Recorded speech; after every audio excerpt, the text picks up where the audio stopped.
Welcome guys, I'm excited to have Steve Trang here in the home office, and we've got a topic that is really important. There's a lot of misinformation as far as Steve and I are concerned, and that's regarding should you get your real estate license for investing? Coming up.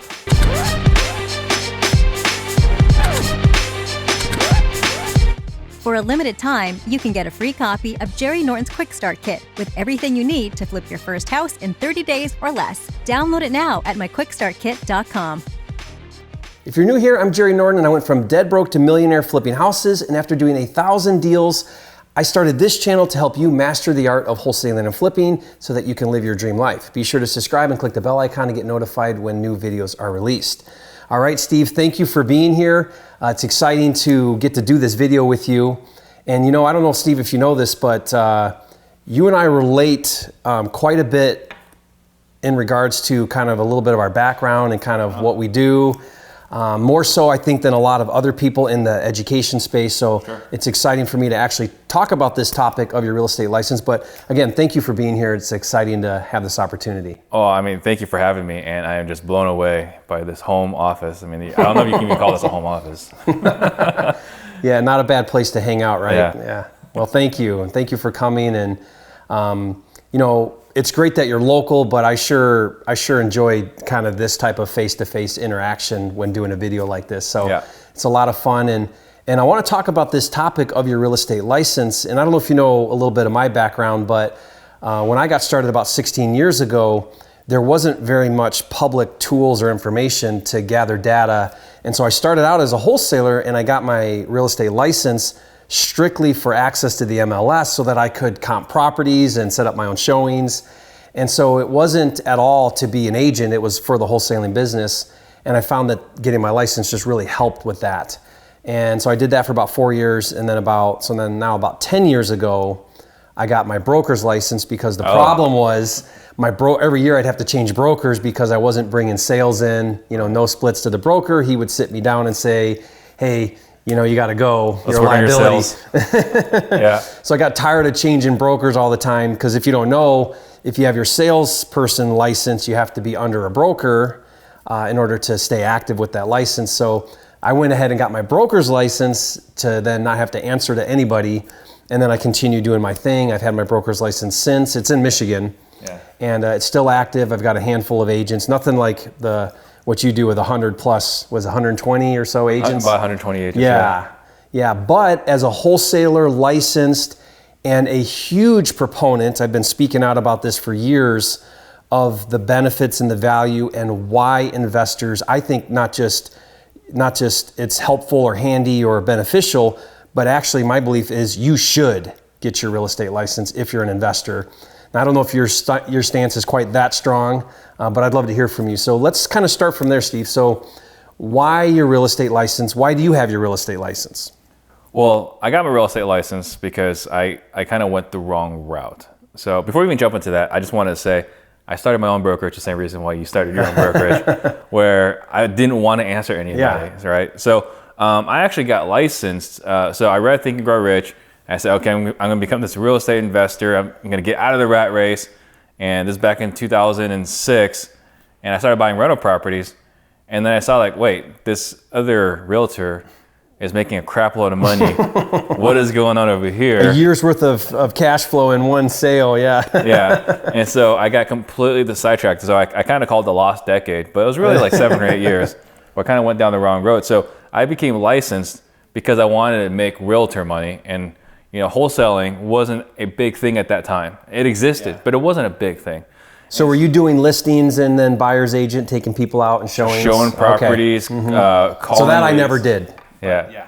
So I was an agent for quite some time, and I don't necessarily recommend that route. I don't think it's a terrible route if it's the direction you want to start, but I don't necessarily recommend that route. Nights, weekends, holidays, is that why? Yeah, they sell you this dream, and I think that they sell wholesalers the same dream too, is you get to work whatever hours you want to work, drinking Mai Tais on the beach, pick your hours, and that's not true. Now as a realtor, or as a wholesaler, right? No. It's not to become a business owner. But business owner in general, right? Yeah, and so that's kind of what I was sold, but that's why I got licensed. Now, with that being said, I preach all the time that you should be licensed. And that goes against the grain. So you and I are not of the popular opinion. And what people are always saying is like, well, you know, if you're licensed, then you can't say these things or you can't do these things. Which cracks me up. And I argue, even if you weren't licensed, you shouldn't say those things or do those things. I saw this thread on a Facebook page, and the argument was, well, you're held to a higher standard. That was the argument. You're held to a higher. Well, you should be held to a higher standard whether you have your license or not. What are you talking about? Right. You shouldn't be unethical or immoral. So, like, you know, if you're coming in with a heart of service, then there really shouldn't be any problems, right? Like, we don't ever lie to prospects. We don't go to someone's house that's worth 300 and tell them it's worth 200, right? So we're totally transparent with our process, with our conversation. So I think that concern that you're held to a higher standard is not a bad thing. And that's the downside. But they're never talking about the upside. And the upside is you also get to monetize your existing leads. Because we know statistically, when you're calling motivated homeowners, only between 2 and 5% will actually entertain your cash offer.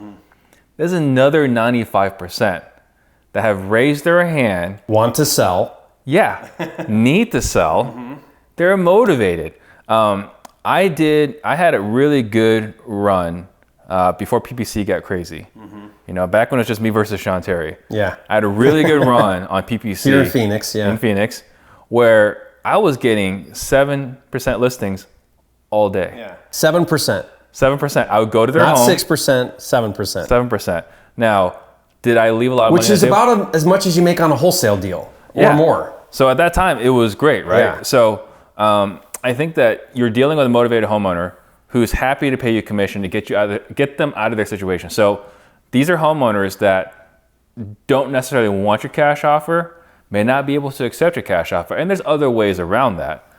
But if they're tied to, you know, Zillow or Redfin, and they've got pain, but not enough pain to go the cash route, you can present listing as an option. Now, I am not saying be a listing agent, right? I've gone down that road, and that's not terribly exciting either.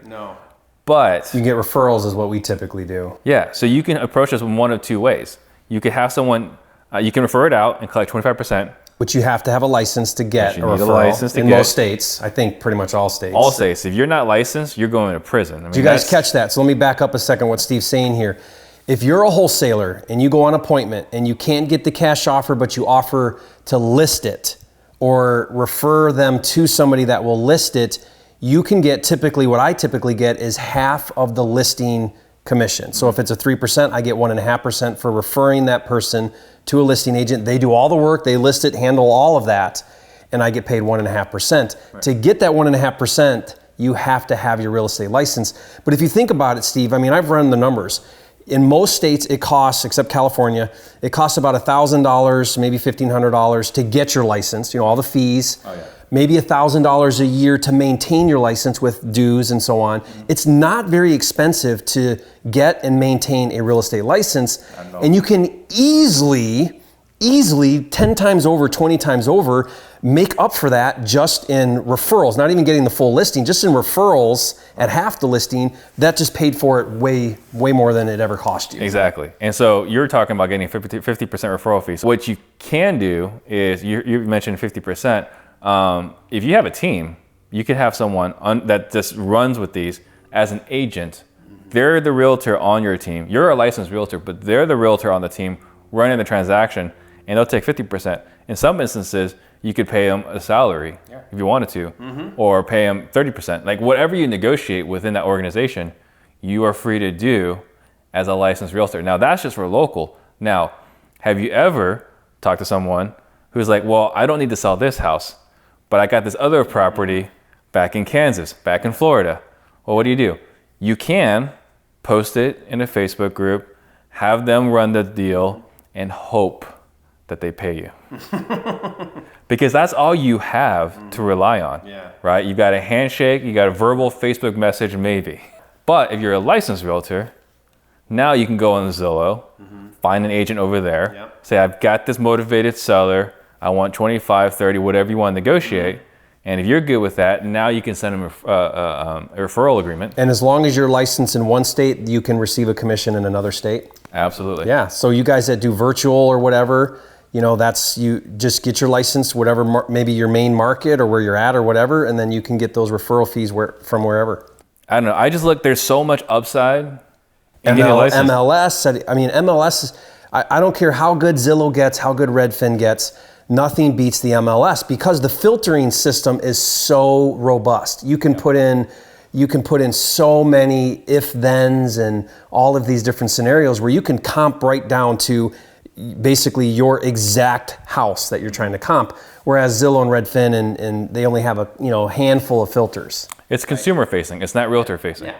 Mm-hmm. And it's fine. It works, but it's not something that you want to rely on for a business. We use public record like crazy, which ties into the MLS. We can look up who's on title, what their mortgage is, so setting up showings. There's so much upside. And you want to look at the downside. So the downside of being licensed is you held to a higher standard.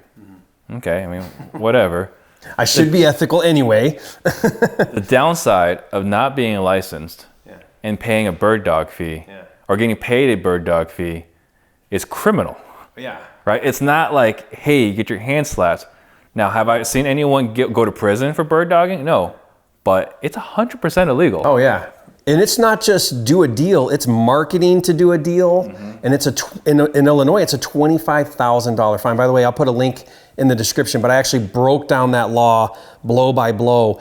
And there's no back doors into it. Like, you can't hide behind entities, you can't hide behind partners, you can't do any of that. They've thought it all through, and they're very clear that if you're engaging in wholesaling and flipping, they want you licensed. Right, so even if you're passing out business cards that says, I'll pay you $500 for referral fees, that's illegal. You send an email to your cash buyer list. Yeah. Illegal. $25,000 fine. So there's that to watch out for.